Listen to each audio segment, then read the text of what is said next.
getting the black pieces.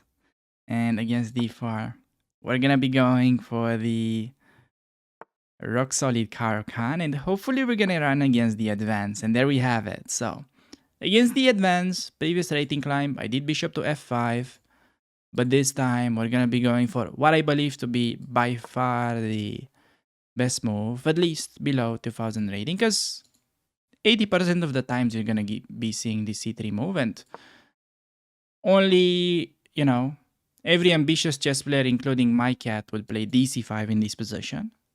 That's like the only move that's like theoretical. When your opponent plays c3, you basically know that he has no clue about what he's doing, so you can just develop the knight to c6, and we're basically just gonna be getting an improved version of the French defense, because we're gonna get like the same pawn structure, but with the bishop outside the pawn. But it's actually first time we see like a pretty interesting move. That, the idea of it is to stop me from playing bishop g4. I definitely understand where that is coming from. Now, I'm trying to understand how we're actually supposed to punish this, because I know it's not very standard. Like, first thing that comes to mind is cd and queen b6, but knight f3, and I don't see any easy way to take advantage of that. Knight h6, knight f5 also not too appealing because the bishop takes. Wow, this is actually interesting. I'll need to actually check out what Leela has in mind on h3. It's probably not a great move.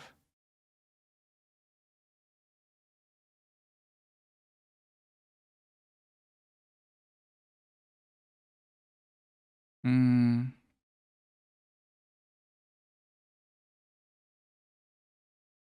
Yeah, I think I might actually just have to play with cd and bishop f5 this time, and even though I don't love that placement for the bishop, okay, what else to do?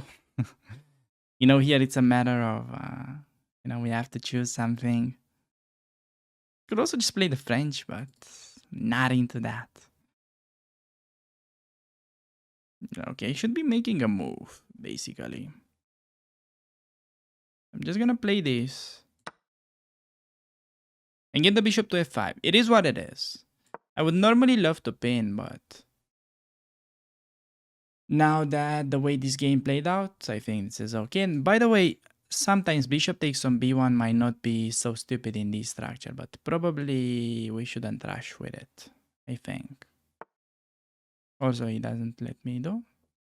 So just e6, knight e7. Yeah, we're just getting kind of like a sort of normal Caro-Kann position. Might have to play knight c8, like in the typical kind of main lines. But this h3 move really kind of surprised me, to be honest. I've never seen it before. It's actually pretty clever. There must be some drawback to it that I'm not super familiar with. We're just gonna do this maneuver so we can easily finish development. The knight will be okay placed on b6. Bishop trade is usually in our favor, especially this one from f5.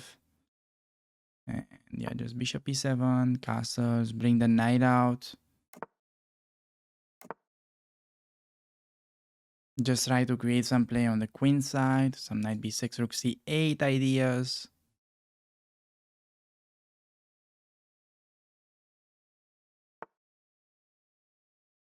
Yeah, just gonna do that. Rook c8 and perhaps try like knight a5, knight c4. Or maybe use this knight. If it's already on b6, why use the other one? Well, wanted to open up the file, but maybe directly knight c4 could work. So the position should be honestly like close to equal. Now we'll see whether we can outplay him or not. Just place the rook on the open file first. Maybe knight a5, knight c4, because he's kind of preparing in advance with this knight e2 move to take. So need to bring some fresh forces over the c4 square. And yeah, just looking forward to play knight c4 on the very next move and recapturing with a knight, obviously. So Yeah, let's see what opponent has in mind to do against this. So normally should be around equal as I was saying, but I really feel like you can get a pretty decent initiative in these type of positions and still play it for a win. Now I would love to do a6. Just try to get rid of the knight. Rook c8, queen c8. That's okay. And knight d6, okay. I think you can just take it and then this pawn should be pretty weak. That is my initial thought. I could have spent more time there, but can't really let the knight have a long life on that square. So just knight c4. Idea to take there. Could also maybe take, but taking back with a knight is part of the plan. Just taking. I think we're simply gonna be cashing in the d6 pawn and basically win because of that. Which is like normally a good strategy, and also it happens quite often in the Caro-Kann. Mostly, you know, it's mostly about getting into the endgame phase. You will rarely see like Caro-Kann games that are decided by an attack on the king side or something like that. It's mostly making sure that you have a safe king and trying to put pressure on the queen side. So I think you can take directly, and against rook c8 we can take with a knight. And then like maneuver it, e7, c6. White has a little bit of compensation, but it's not enough. Make sure to not take with the queen because the knight will remain undefended. And he's gonna try out rook c1. We just maneuver the knight, I think. Maybe could also play knight d6 just to control that file. But knight e7 feels right. If bishop g5, simply h6. Looks like a good move. Just trying to get the knight on c6, which is not only hitting the center, but also blockading the c file, which my opponent's trying to use. So now perhaps queen f6 could be an interesting move, hitting both the bishop and the d4 pawn.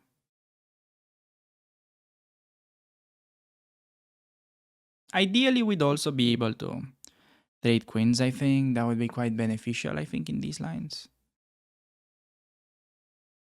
Still thinking about queen f6, just creating a little bit of a double attack, hitting both pawns. Expecting like bishop e3, we can play like,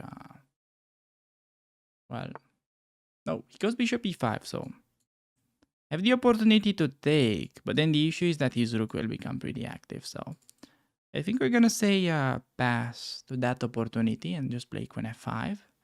The knight is actually pretty good in restricting the queen side. Against queen g3 can simply play like f6, just closing the bishop, defending against the checkmating threat, and he's gotta move bishop f4 or bishop d6, just rook d8, move the rook away. Gonna have some issues with the d4 pawn as well. So like bishop d6, maybe knight d4. Be like, oh no, my rook. Will that work? Maybe he has queen e3. Yeah, he might have queen e3 and it can get complicated. But against this, I think it works for sure. Looking forward to deliver the royal fork or whatever it's called. So queen e3 would be funny blunder because of queen f4. I'm predicting he'll play queen e3. This is, I think, what's gonna happen on the board. And then we're gonna be winning a piece. We can try to pause the video and understand why. And now we just cash in the bishop. That's actually the point. Because then after he takes, we're gonna go knight e2 and regain the queen. While keeping the extra knight, you know. Oh, he takes on e6. Never mind. We got a little bit of a queen gambit. He's got like, oh no, my queen, but I'm gonna take it. There he signs and we managed to get a win. Okay, getting the black pieces. Opponent going for e4. Gonna be going for the rock solid Caro-Kann. The best opening that you can play if you're a beginner, I would say.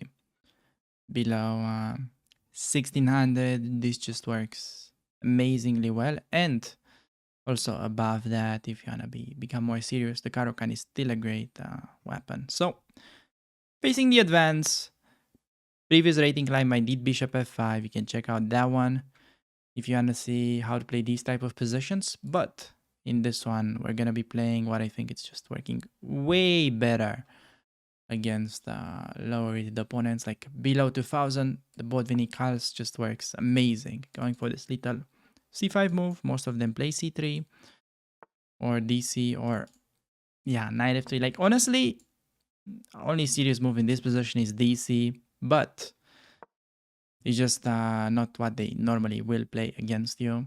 So that's just great news. This is only serious line. The other ones are at least equal for black. So c knight f3. Well, in order to understand how to punish this move, you need to realize like what is the point with c5. So the idea is that we simply wanna take on d4 and undermine white's center. And for this reason, most people play the move c3. It's not like a great move, but it is a little bit better, I would say, than knight f3. Even though knight f3 could be interesting if cd4 they take with a queen. But let's not get like too deep in these details. And yeah, like c5, as I was saying, only serious move is dc. They rarely play it. Even if they do, they don't really know how to follow it up correctly. So gives knight f3. Just gonna take. Important move. A lot of my students used to forget about this idea and just play knight c6. Important that you take, so you're breaking the center. And now, compared to the lines that you normally get to see after c3, knight c6, where we take and we play with the bishop outside the pawn chain, when we have a line with a knight on f3, we're mainly gonna be playing with the bishop inside the pawn chain because these squares are covered by the knight and by the queen. So we're gonna have to play with like a French bishop, but that is okay because we have managed to destroy white's pawn center. So just knight c6. Usually you see bishop b5 or knight takes on c6. Both lead to similar positions. Now you can play the move bishop to d7, threatening knight takes on e5 and then pinning. Now white takes, and taking this way is fine. To be honest, normally I expect opponents to take with the bishop, where taking with the pawn is so much better. Just preparing to play e6 and then kicking out their strong d4 knight.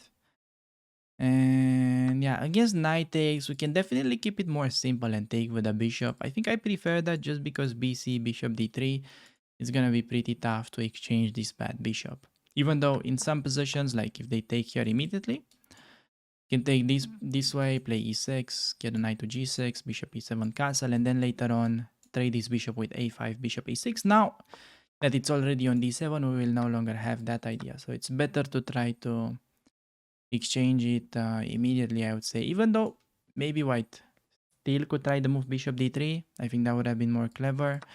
I think taking this way is just giving us an easy game. Maybe taking with the bishop is a little inaccuracy. I'm not sure. I normally see people taking with the bishop. Maybe pawn is actually better here. I think they're pretty close though. And we just get easy game against both. Get a knight to like g6 or f5 even in this position now that there's no bishop to get rid of it. Play bishop e7, get castled, and what can you wish for more with the black pieces in the opening? Just get a nice solid game without having to learn a lot of move by move stuff, just understanding basic ideas and concepts on how you want to be developing according to the center, followed by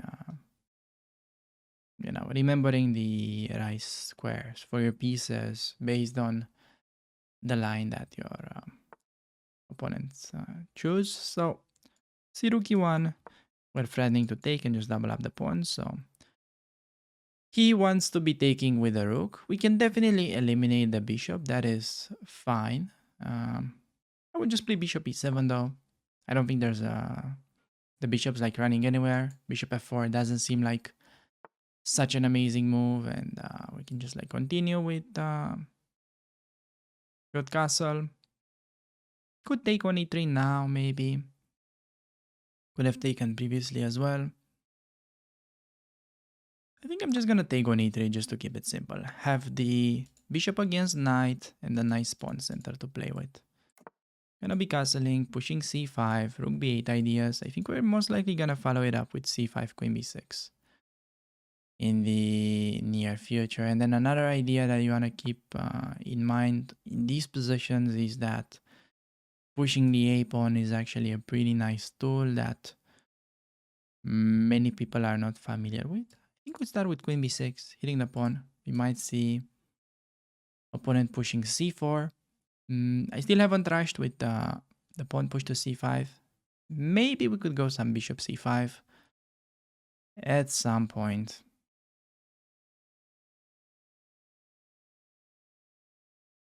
Rook b3 would be a funny move here. Not amazing, but okay, just like drop the queen. c7 is fine. I feel like the rook is a little bit misplaced now. Maybe even a target to our potential a pawn push. And yeah, we just got ourselves a very nice and safe king. Time to simply push on the queen side. That is usually the main plan in the Caro. Make sure your king is safe and go for the queen side play. It's not like any kind of aggressive attack or any stuff like that. We don't really do that in the Caro. So I could play c5. But then maybe some knight b5 could be a little bit annoying. Like queen d7, c4. There is d4. His pieces feel a little bit misplaced, but I'm definitely not like super sure of this. So I'm just gonna go a6. Idea to play c5 without allowing knight b5. I'm not afraid of rook c3 because we can play c5, and against b4 there is c4. So I think we can like pause here for a bit and prepare the c5 push. The opponent switching between queen side to the king side pretty nicely. I have actually forgot about that little idea, but I think maybe we can simply play c5. We can mate queen g4 with g6. And yeah, I actually can meet it with queen e5 as well. So that's not really something that should scare us. Just continue with our main plan. Hitting the knight, expecting knight f3, but then the rook is kind of lonely on g3, it feels. Maybe it's okay, but we definitely have solid position in the center, so just see like knight f3, thinking about maybe bringing my own rook into the game. This could be a plan. Maybe we can start this way, because this rook protecting a6 pawn, and now also making room for bishop f8 in case we need it. Goes b3. Let's just go for our little queen side play. Opponent could try out something like queen e3 now. Go a4 and then they do queen h6. That could be something we need to watch out for. We do have bishop f8, but definitely looks a little bit scary when they've got many pieces around our king.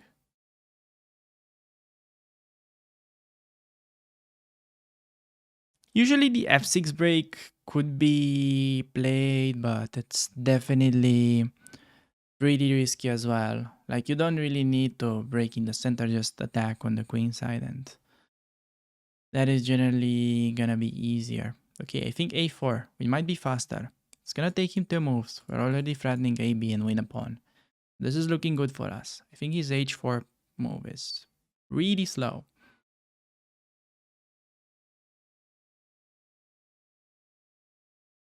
Definitely feels a little bit risky with this unusual rook on g3, but I think we should be able to keep it under control.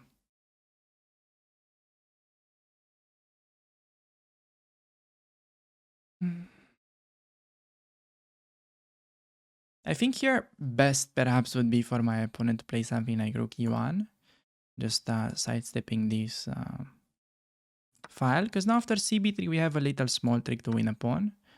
Going rook b3, taking advantage of the undefended rook.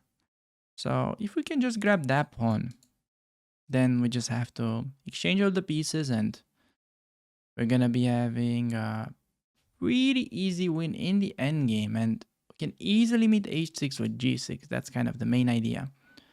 And he doesn't really have a way to bring his queen next to my king, which would generally be quite problematic with that pawn on h6. But I don't really see it happening here. And it's like we're able to walk away with that free pawn. And after that, just need to seek for exchanges. When spending some time, definitely I would consider queen d2 if I was him. He goes rook d1, now saying that my rook is under attack. So we can pretty much just move it away. Maybe just go to a3, hitting the a2 pawn.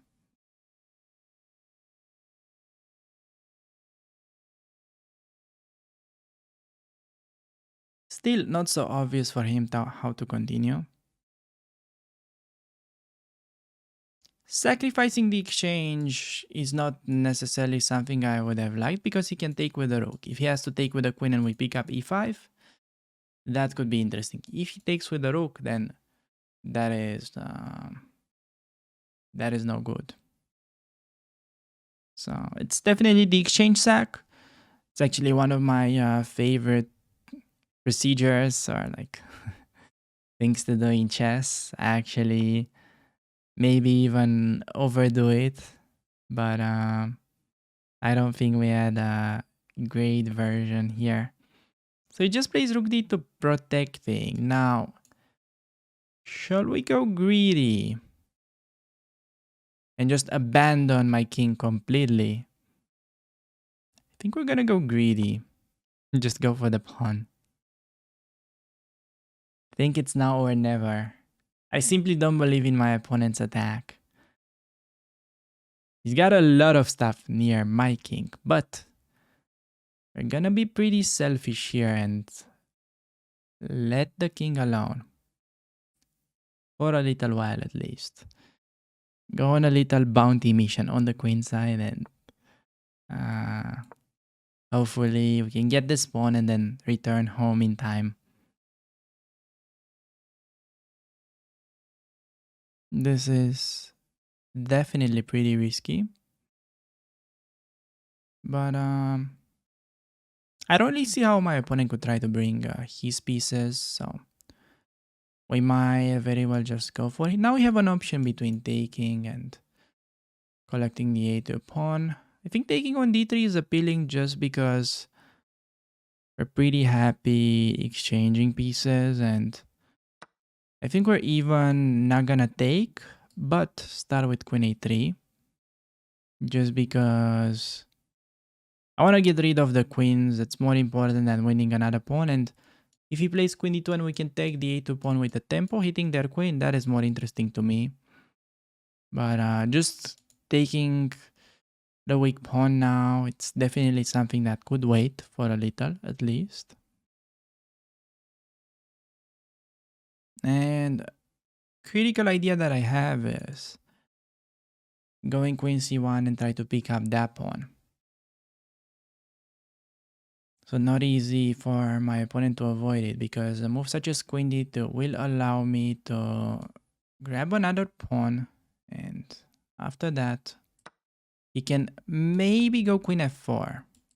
Keep that queen next to my king, but I think here it's the kind of thematic Caro-Kann idea that you can go for the counter attack. That's a plan. Or I can just kind of kill the fun with moves such as queen e4 or queen f5. I think I like queen f5 better. Queen e4 would kind of double up my pawns, so I think queen f5 is simpler. This looks easily winning, and we've got like the two extra connected passers. So then it's just a matter of pushing them and okay, exchanging queens is definitely similar to resignation in such scenarios. Nevertheless, opponent should have kept queens on the board, good or bad. It was a must. Now at this point, we can just basically start pushing the pawns, whatever order I think is fine here. Plays rook b3. Can just go like bishop f8. Keep an eye on this guy.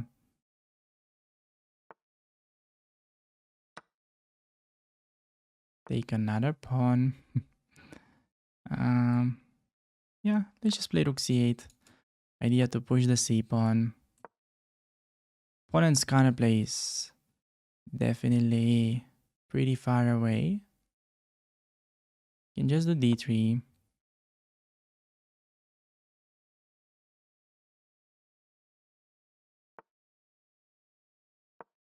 Can play e6, but once again, can simply take and there's nothing going on, really. There's no check. Just go c2. King is completely safe. Get a queen next.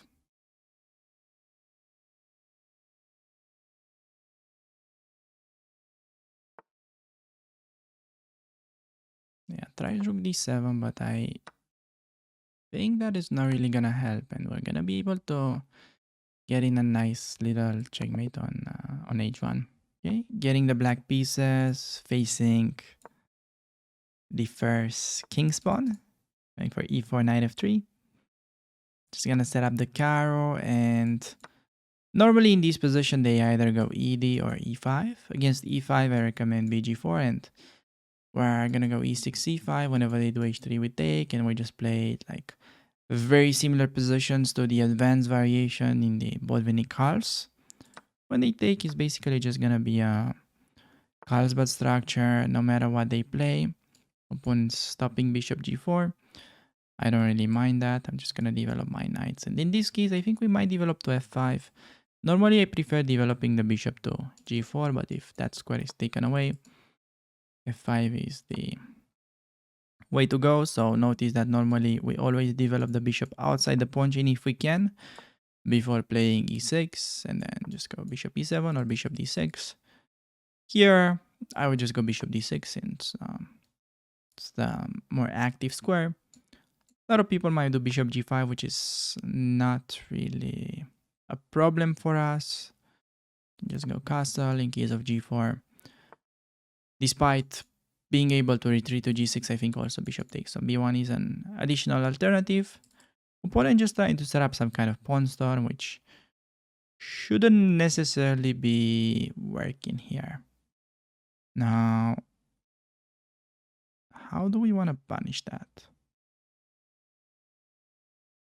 I could still like somewhat ignore it. Play like rook c8. When g4 happens, we go bishop b1 and then knight e4. I think that's the way to play it. Okay, so he just goes back. Go to knight e4. g4, bishop g6. We don't really mind that. Could also take and play knight e4 if we're like really worried about g4 coming, but I don't think like that's a problem at all. So I'm just gonna centralize the knight. g4 we can step back, and now there's no f5 because the knight is blocking rook's path. So it should be okay for us. We see knight e5. I've got some ideas here. I think we've got a little trick for my opponent. I think we're gonna take this way with a knight, and you're gonna be like, wait, why are you taking it this way? So the idea is that I see a bishop that is a little bit vulnerable, and I think we have this move. And after pawn takes, we're gonna be able to regain our piece with queen to b6 check. So de, we have this move. And I think this way we are able to just win a free pawn. Also, this is pretty weak. We finish development. No weaknesses. Really dream scenario for Caro-Kann. He's forced to go to h2. King h1 allows knight g3 fork, so pick up the bishop. g4, just go back.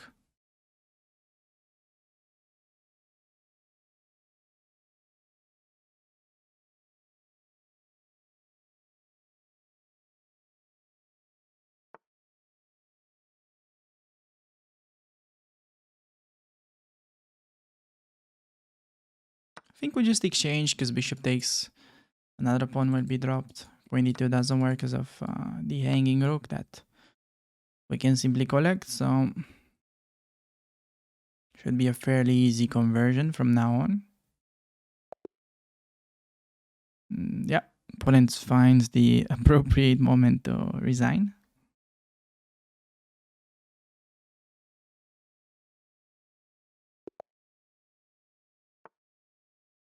All right, we get another game. Opponent opening up with e4.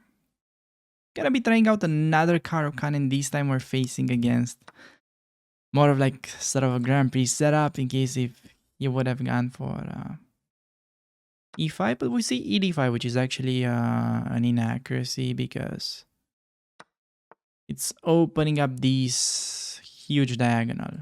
And after d4, the problem is that this square is now like pretty weak.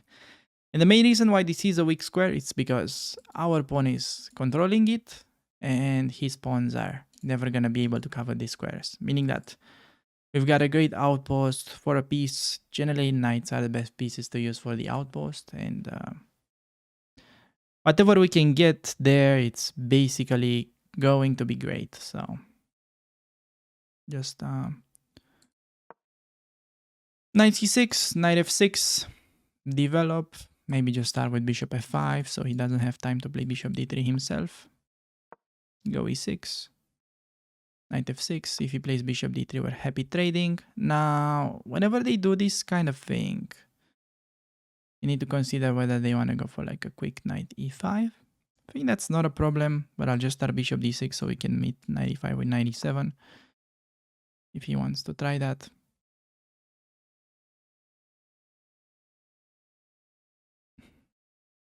Could do this. Could also play knight e7.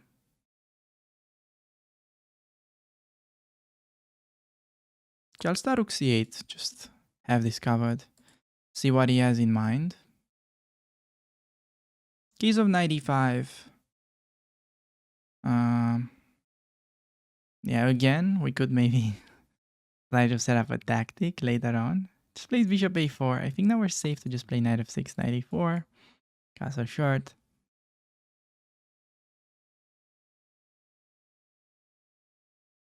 Yeah. Unfortunately, now that the bishop's on a4, there's no like tactic with taking on e5 and queen b6. But just gonna castle, get a knight to e4. We've got a nice little outpost. All of our pieces are on the right squares. I just need to consider whether g4 is like a problem or not. I think against g4 we have like at the very least bishop takes on b1 like in the previous case. We had this very similar game. And yeah, like other than that, tough for white to like make a move. And for sure, we are loving the e4 outpost, as Mr. Burfish points out. And okay, I think bishop e3 would be like sort of a reasonable move for my opponent. Maybe, yeah, sort of debating between knight e4 or bishop takes on b1 and knight e4. Also could make a luft like always.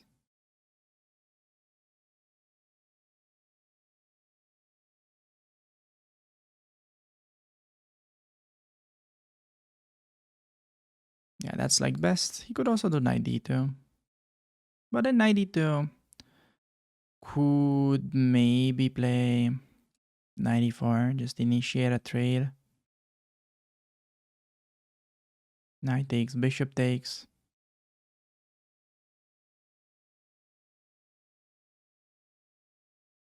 Like the only thing that you need to kind of watch out for is whether he can try to go for this. But as I said already, there was this sort of safety net that we have. Maybe there are also other moves. So I think just knight e4 feels now pretty natural. Just exchanging a bunch of pieces. Is there anything better? Just want to keep it simple. Go for the obviously Solid move. Now maybe you could try bishop c2. Just takes, gonna take with the bishop, keep the piece onto the outpost. Could now maybe go for the trade, but that's actually dropping a little tactic, so that's not really working. Queen g4.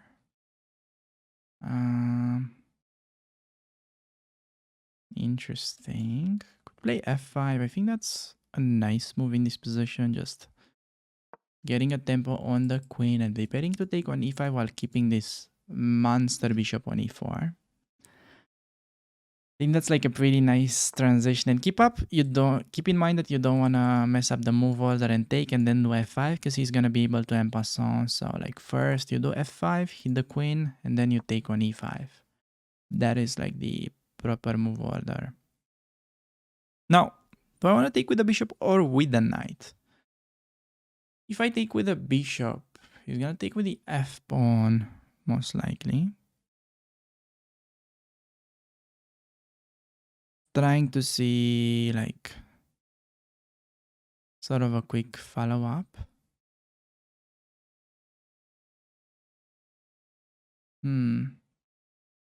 Like the quick follow-up that I can see is maybe just a6, b5.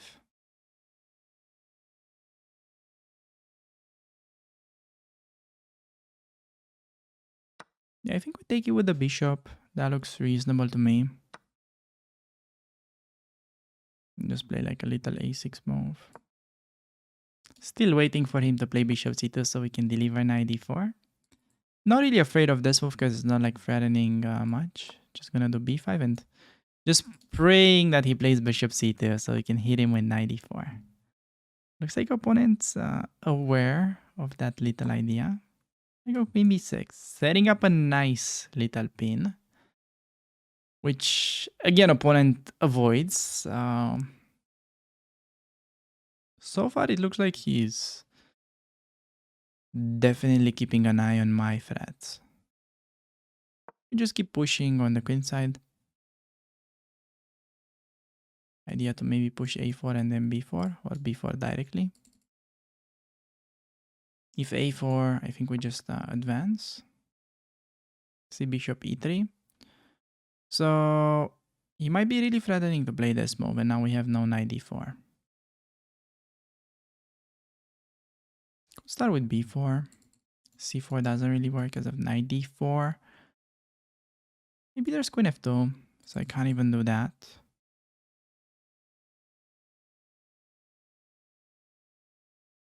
I could do a4 though, and then knight a5. Ah, he plays to d1. Interesting.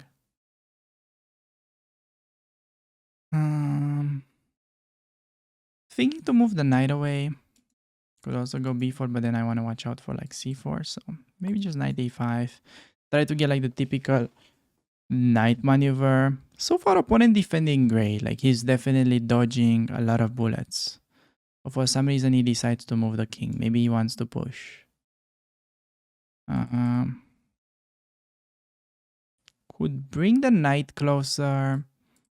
Could throw in a3. Undermine the c3 pawn. Could also play b4. A lot of tempting moves. So cb, queen takes. We start with knight c4. b3 takes, pawn takes.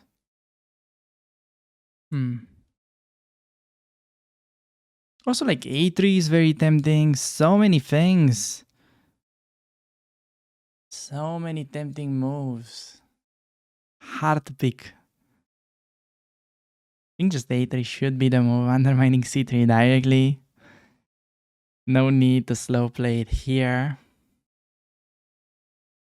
Bishop is just a monster on e4, so we afford to do a lot of things here.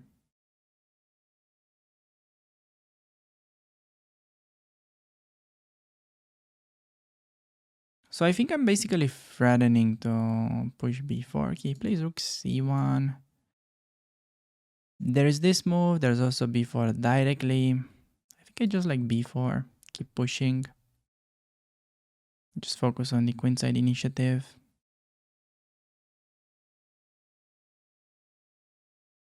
In case of ba3, there was bc, and that looks just winning with the c pawn. Against this, we can throw in rook takes c1 with rook d1 ideas, but I think we're just gonna keep it very simple. Just recapturing. Bishop d2 does not really work because of queen d4. He could trade a pair of rooks, but that will simply give us the open file.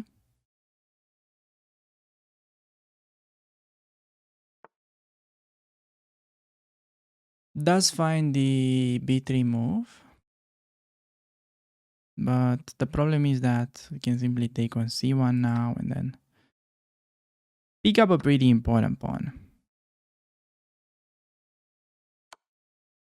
And I think the minority attack turns out to be pretty successful in this game. So bishop e3 could take another pawn, could also go queen b2.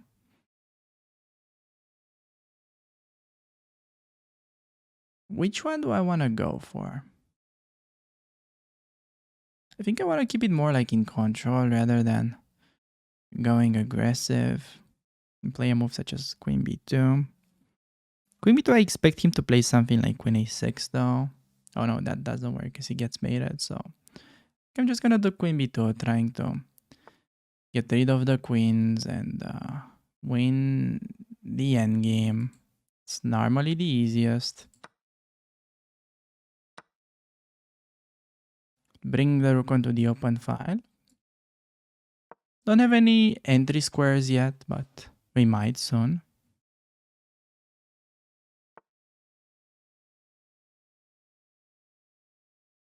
That move allows rook to c1. I think it's pretty clean.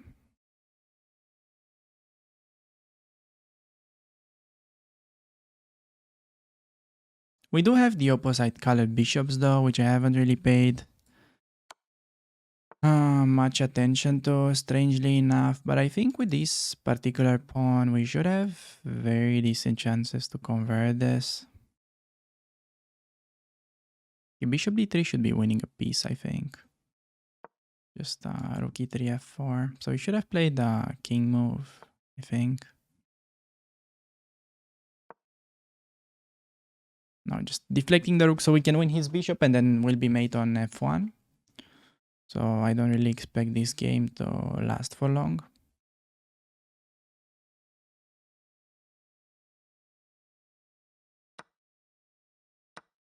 Just take.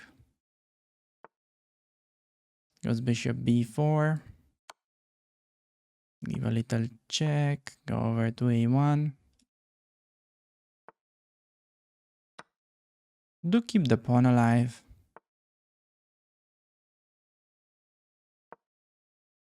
Controlling c3 square. Okay, that was good try by him, but just push.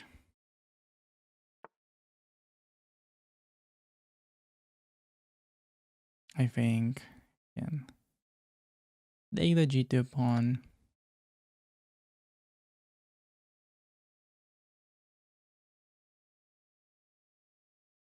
I don't see a way for him to stop the d pawn.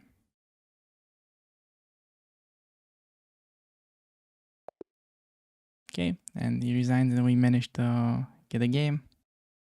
Alright, getting the black pieces. We're both 1200, so we're running against d4 and it is gonna be Slav defense time or perhaps London system. So, okay.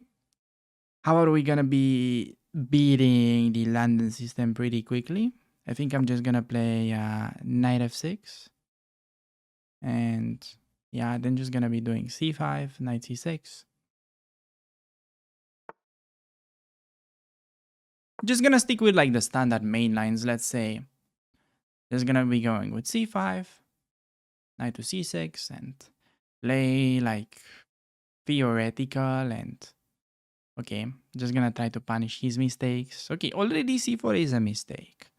Because usually the only time when the c4 break is actually worth it in the London is when there is no pressure on d4, meaning like it's a slab with the pawn on c6. But after we play this c4, it shouldn't be great because you can already go like cd, and after dc, not immediately of course, but eventually he's gonna have issues with the isolated pawn. So hope that makes it a little bit easier to understand why c4 here it's a mistake. And to be honest, statistically speaking, I think c4 is pretty rare in the London. It's more often that c3 is a good move.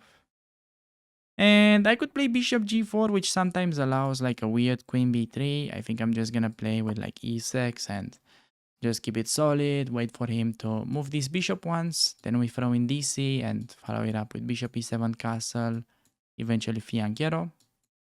That would be like the game plan. So the bishop has moved once, lost the tempo, take on c4, play bishop e7 with castle, and then we solve the issue of the bad bishop with simply going for the fianchetto. I think that's like a pretty easy plan to just get an easy game also in general against like the Panov. So to be honest, it's actually more is more of like a Panov now than a London system. Even though in the Panov usually the bishop belongs to like g5, let's say. It's still somewhat similar, so yeah, he has to take sooner or later. There was no way for me to keep that pawn, I think, and now could also think about a6, b5, but I think simplest just is to go b6. If d5, I think knight a5 is strong move and we win d5. Now just bishop b7, rook c8. That's a little bit weakening and unnecessary. Maybe, yeah, like d5 still is problematic in view of knight a5. I mean, problematic for my opponent. So, I have a simple plan. I just want to go like rook c8, occupy the open file, and then we have either knight a5 or knight b4 ideas. We'll have to decide when we reach that position, depending on what my opponent plays in the meantime. So let's see. e4 wasn't like a very deep move, it feels like. He just plays rook e1. Very natural. Just rook c8. And by the way, we may already have some tricks involving knight takes on d4, because the bishop is quite loose on this file. So plays bishop b3. I could go knight b4, knight d5, which is pretty standard. I could also use knight a5 because we're hitting the bishop. Knight a5, bishop c2, knight c4. Not sure if that's like such a strong plan, but it feels pretty good, to be honest. So just because we're winning time hitting the bishop, I'm gonna prefer this. Normally knight b4, yeah, like knight b4 in this position, knight d5 is completely fine. And on bishop c2, yeah, just like knight c4. I think pawn on b2. I don't think it's like worth to take on f3, queen takes, and then pick up the pawn on d4. Normally white has a lot of compensation, so just focus on this, set up a little trap, because rook b1, there's knight b2, winning the pawn. So he kind of has to play like queen c1, to be honest, which is a pretty ugly move because it allows bishop f3. So b3, okay, in case of b3, maybe same knight b2 issue. It looks like I'm kind of trapping my own knight. Maybe b3, just simple as bishop b4, and we take the pawn there. I mean, take the knight and win the exchange. So on rook b1, can go for this little trick, eliminate the defender of the knight, hitting the queen, and then can collect this with an extra pawn, and probably what looks to be a winning position. So I think there are no tricks, like bishop h7 always take with a knight. Everything seems to be covered. We have no weaknesses. All of our pieces seems to be placed on natural good squares. So let's see. Expecting queen d2. Then could even go maybe like knight d5, but it's a bit risky. So plays rook b3, we can trade, but I'd like to even throw in bishop takes on f3 first. Take advantage of the fact that rook is covering this and forcing gf. And then we can go for like a rook trade, knight e5. He's gonna have super weak structure. We also have the extra pawn. So I think this should definitely be step into the right direction. Hitting the bishop. Sometimes knight h5 is also good, but I just like to make use of the outpost here. Could also do bishop b4, hitting the e1 rook, and might be winning the exchange there. I don't know. Seems like a pretty uncomfortable position for my opponent to play. If bishop takes on d5, that is just gonna be a pretty easy win after queen d5, and we play this move, hitting the rook. He has to go back because rook e2 or rook e4 run into the fork, and okay, rook e5. I think bishop d6 is maybe pretty simple. Rook e1. I don't really want to trade on g3. Maybe there's like knight f4 type of move. So rook e5 was actually good find by my opponent. But still, it shouldn't really help, I think, because of like knight c3.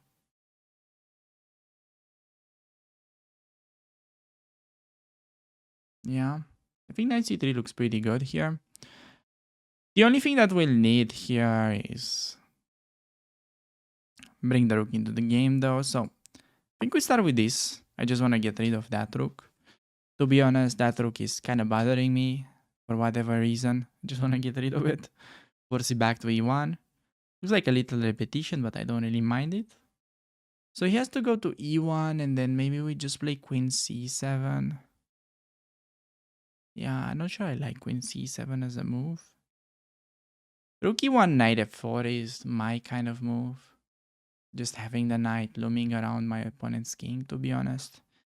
If he takes on f4, he's just dead lost because the opposite colored bishops will favor the attacking side in the middle game. And okay, rook h5 is definitely looking for trouble. Can just do knight f4 as I said.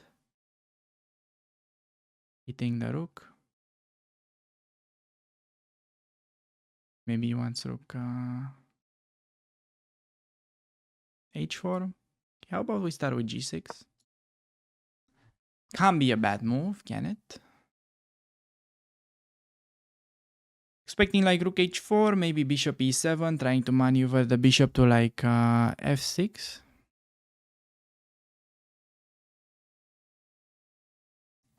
Problem with bishop d5 for my opponent in the previous position is that I can go bishop e5 intermezzo and then take. So he's just losing actually an exchange, not winning anything. So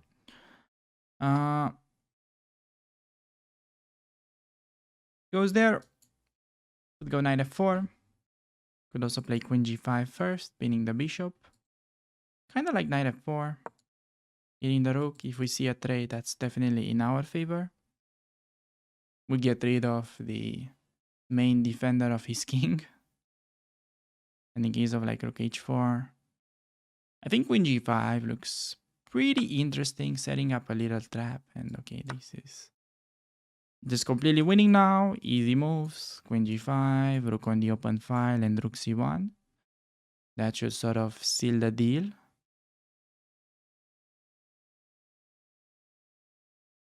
So let's see.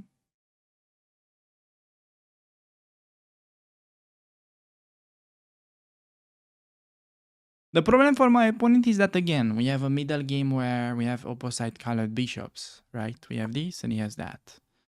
And it's always gonna favor these type of positions, will favor the side that has the initiative. And I think we have the initiative because our king is much safer.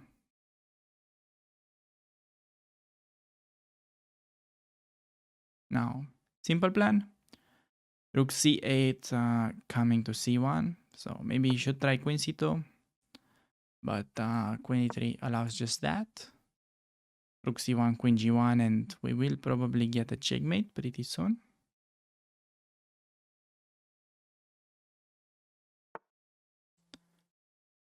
King e2. Yeah, I think you can just ignore it and do same rook c1. Idea to play this move. Also, by the way, additional threat could go queen a5, queen e1. That would be another interesting route for the queen, which I like even better. So he plays this, allowing queen e5 and then queen e4, queen b2 seems crashing. Only move, but then we have that, picking up the bishop.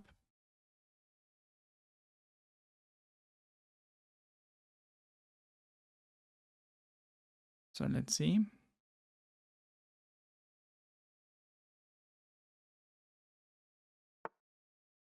Yeah, that was only move, but now check. And yeah, well, if he goes to d3,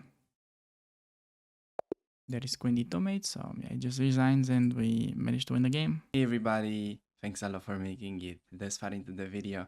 And if you're interested in checking out my London system course, will be the first link in description. So thanks again, and I'll see you around on the channel. Take care.